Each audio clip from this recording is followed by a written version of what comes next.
नमस्कार मित्रांनो, इन्व्हेस्टमेंट माहिती यूट्यूब चॅनलवर तुमच्या सगळ्यांचे स्वागत आहे. तर मित्रांनो, आजच्या व्हिडिओमध्ये आपण मल्टिपल शेअरच्या लेटेस्ट अपडेट आणि लेटेस्ट न्यूजबद्दल बोलणार आहोत. तर चला व्हिडिओ स्टार्ट करूया. तर सगळ्यात पहिले बोलूया कर्नेक्स मायक्रो सिस्टम्स इंडिया लिमिटेडबद्दल. तर मित्रांनो, Kernex microsystems bags rupees 209.82 कोटी order from DFC CIL for Kavach deployment. तर चला अपडेटला डिटेलमध्ये समजून घेऊया. तर मित्रांनो, Kernex microsystems India limited या कंपनीला freight corridor corporation of India new दिल्लीकडून रेल्वे सेफ्टी प्रोजेक्टसाठी 209.82 कोटी रुपयांचा ऑर्डर मिळाला आहे. चला आता बोलूया हिताची एनर्जी इंडिया लिमिटेडबद्दल. तर मित्रांनो, Hitachi energy expand Mysore plant with rupees 300 कोटी इन्व्हेस्टमेंट. तर चला अपडेटला डिटेलमध्ये समजून घेऊया. तर मित्रांनो, हिताची एनर्जी इंडिया लिमिटेडनी मैसूर कर्नाटकामध्ये आपला इन्सुलेशन आणि कंपोनंट्स बिझनेस वाढवण्यासाठी 300 कोटी रुपयांचे फ्रेश इन्व्हेस्टमेंट केले आहे. आणि मित्रांनो, याच अपडेटमुळे आज ही company Hitachi energy India limited ही कंपनी फोकसमध्ये होती. चला आता बोलूया सर्वोटेक रिन्युएबल पॉवर सिस्टम्स लिमिटेडबद्दल. तर मित्रांनो, Servotech form joint venture with BEKEM infra for government lead renewable energy projects. तर चला अपडेटला डिटेलमध्ये समजून घेऊया. तर मित्रांनो, सर्वोटेक रिन्युएबल पॉवर सिस्टम्स लिमिटेडने BEKEM infra projects private limited सोबत जॉईंट व्हेंचर ॲग्रीमेंट साईन केला. कशासाठी? गव्हर्नमेंट लीड रिन्युएबल एनर्जी इनिशिएटिव्समध्ये पार्टिसिपेट करण्यासाठी. आणि मित्रांनो, हा जो जॉईंट व्हेंचर आहे याचा उद्देश आहे PM सूर्यघर मुफ्त बिजली योजनासारख्या स्कीमच्या अंडर रूफटॉप सोलार प्रोजेक्ट्स आणि अलाइड इन्फ्रास्ट्रक्चर डेव्हलपमेंट प्रोजेक्टसारख्या प्रोजेक्टवर फोकस करणे या जॉईंट व्हेंचर कंपनीचा उद्देश आहे.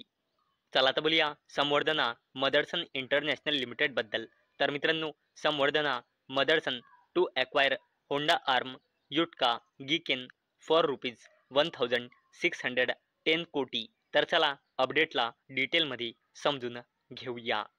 तर मित्रांनो, auto component company Samvardhana Motherson international limited ही company Honda own Japanese company Yutaka Giken company लिमिटेडला $184 मिलियन म्हणजे इंडियन करन्सीमध्ये 1610 कोटी रुपयांमध्ये खरेदी करणार आहे. आणि मित्रांनो, याच अपडेटमुळे आज ही कंपनी फोकसमध्ये होती. आणि मित्रांनो, या अपडेटवर मी एक डिटेलमध्ये व्हिडिओ बनवला आहे. जर तुम्हाला बघायची असेल तर तुम्ही व्हिडिओ सेक्शनमध्ये जाऊन बघू शकता. चला आता बोलूया नाल्कोबद्दल, म्हणजे नॅशनल ॲल्युमिनियम कंपनी लिमिटेडबद्दल. तर मित्रांनो, नाल्को टू इन्व्हेस्ट रुपीज 30,000 कोटी in 5 years CMD Brijendra Pratap Singh. तर मित्रांनो, नॅशनल ॲल्युमिनियम कंपनी लिमिटेड म्हणजे नाल्कोचे चेअरमॅन आणि मॅनेजिंग डायरेक्टर ब्रिजेंद्र प्रताप सिंग यांनी सांगितले की या कंपनीचा प्लॅन आहे ओडिशामध्ये न्यू स्मेल्टर आणि coal base power plant develop करण्यासाठी नेक्स्ट 5 वर्षामध्ये 30,000 कोटी इन्व्हेस्ट करण्याचा. आणि मित्रांनो, याच अपडेटमुळे आज ही कंपनी नाल्को म्हणजे नॅशनल ॲल्युमिनियम कंपनी लिमिटेड ही कंपनी फोकसमध्ये होती. चला आता बोलूया मुरुगप्पा ग्रुपच्या दिग्गज company CG power and industrial solutions लिमिटेडबद्दल.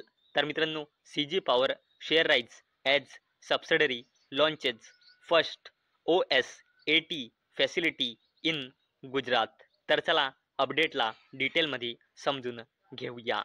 तर मित्रांनो, मुरुगप्पा ग्रुपची जबरदस्त company CG power and industrial solutions लिमिटेडच्या subsidiary company CG semi private लिमिटेडने गुजरात सानंद मध्ये first outsource semiconductor assembly and test फॅसिलिटीची लॉन्चिंगची घोषणा केली आहे. आणि मित्रांनो, याच अपडेटमुळे आज मुरुगप्पा ग्रुपची दिग्गज company CG power and industrial solutions limited ही कंपनी फोकसमध्ये होती. चला आता बोलूया इटर्नल लिमिटेड. आणि मित्रांनो, या कंपनीचे पहिले नाव होते झोमॅटो लिमिटेड. आणि मित्रांनो, ही जी कंपनी आहे इटर्नल लिमिटेड ही कंपनी याच वर्षी निफ्टी 50 मध्ये जो आपला मेजर इंडेक्स आहे त्यामध्ये ॲड झाली आहे. तर मित्रांनो, eternal share slip more than 2% after ₹210 कोटी ब्लॉक डील. तर चला अपडेटला डिटेलमध्ये समजून घेऊया. तर मित्रांनो, इटर्नल लिमिटेडमध्ये आज ब्लॉक डील पाहायला मिळाली आहे. 66.76 लाख शेअरची 315.50 पर शेअरच्या ॲव्हरेज प्राईजवर, ज्याची व्हॅल्यू निघते 210.64 कोटी रुपये. आणि मित्रांनो, याच अपडेटचा इम्पॅक्ट आज आपल्याला इटर्नल लिमिटेडच्या शेअर प्राईजवर पाहायला मिळाला आहे. चला आता बोलूया मुकेश अंबानीजीच्या जबरदस्त कंपनी रिलायन्स इंडस्ट्रीज लिमिटेड बद्दल. तर मित्रांनो, Reliance Jio IPO plan for H1 2026 CMD Mukesh Ambani says at 48th AGM. तर मित्रांनो, रिलायन्स इंडस्ट्रीज लिमिटेडच्या चेअरमॅन आणि मॅनेजिंग डायरेक्टर मुकेश अंबानी यांनी रिलायन्स इंडस्ट्रीज लिमिटेडच्या 48व्या AGM म्हणजे ॲन्युअल जनरल मीटिंगमध्ये सांगितले की रिलायन्स जिओचा IPO आपल्याला 2026च्या फर्स्ट हाफमध्ये पाहायला मिळू शकतो.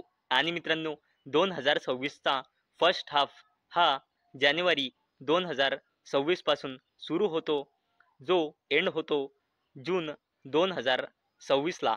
आणि मित्रांनो, मुकेश अंबानीने हे पण उल्लेख केले की रिलायन्स जिओने 500 मिलियन कस्टमर्स क्रॉस केले आहे, जे US, UK आणि फ्रान्सच्या पॉप्युलेशन्सपेक्षाही जास्त आहे. आणि मित्रांनो, ही खूप मजेदार गोष्ट आहे. म्हणजे मित्रांनो, या अपडेटचा क्लिअर उद्देश म्हणजे आपल्याला पुढच्या वर्षी जून 2026 एंड व्हायच्या आधी रिलायन्स जिओचा IPO पाहायला मिळू शकतो. आणि मित्रांनो, हे स्वतः मुकेश अंबानी यांनी आज AGM मध्ये सांगितले आहे. चला आता बोलूया अडानी ग्रुपच्या जबरदस्त कंपनी अडानी पॉवर लिमिटेड बद्दल. तर मित्रांनो, Adani power bags LOA for 2400 megawatt ultra super critical greenfield plant in Bihar. तर चला अपडेटला डिटेलमध्ये समजून घेऊया. तर मित्रांनो, अडानी पॉवर लिमिटेड या company long term electricity supply agreement spanning 25 इयर्ससाठी Bihar state power generation company limited कडून प्रोजेक्ट रिसीव झाला आहे. आणि मित्रांनो, Adani power limited power supply करेल भागलपूर डिस्ट्रिक्टमध्ये पीरपैंती मध्ये येथे डेव्हलप होणाऱ्या 2400 megawatt ultra super critical greenfield plant पासून. तर मित्रांनो, मला अपेक्षा आहे आजचा आपला व्हिडिओ तुम्हाला इन्फॉर्मेटिव्ह वाटला असेल. तर मित्रांनो, जर तुम्हाला हा व्हिडिओ इन्फॉर्मेटिव्ह वाटला असेल तर या व्हिडिओला लाईक करा आणि चॅनलला सबस्क्राईब करा. आणि मित्रांनो, हा व्हिडिओ फक्त आणि फक्त एज्युकेशन पर्पजसाठी बनवलेला आहे. माझ्याकडून काहीही रेकमेंडेशन नाही की तुम्ही या स्टॉक्सना बाय करा, सेल करा किंवा होल्ड करा. तर चला भेटूया नेक्स्ट व्हिडिओमध्ये. तोपर्यंत टाटा, बाय बाय.